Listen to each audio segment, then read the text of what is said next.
Hello, I am Mackenzie Wise. This is the interview for my resource manual for my capstone for spring 2024, and I'm here speaking with Professor Angie Beeman.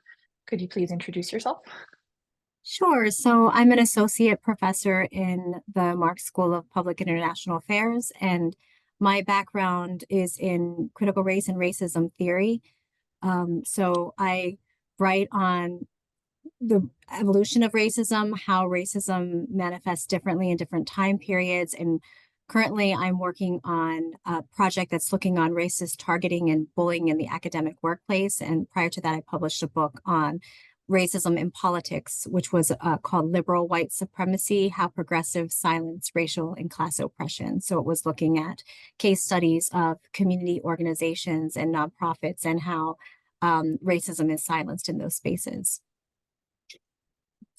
So the first question we're going to review is, how do you define workplace equity, and what do you feel is necessary for it to be achieved? So, workplace equity to me is more than just symbolic representation. Representation is, of course, very important, but um, organizations need to do more than just hiring and recruiting people and having people of color and other marginalized people within visible spaces within leadership, but people who are actually going to promote equity. For example, having equity in pay and in advancement.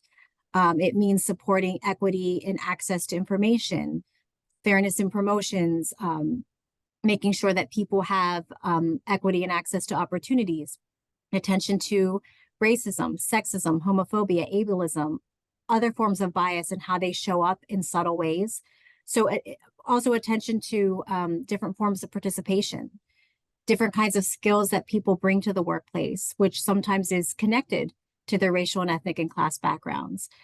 I think it goes beyond, like I said, what a lot of workplaces do, which is put maybe one or two people of color into these DEI leadership positions and then having them speak to all things DEI when they don't even have the expertise. So I've been writing a lot about this and speaking about this lately, that these might be people who are well liked. They might be well connected, have networks. They might be fun to be around and passionate, but that doesn't make them experts.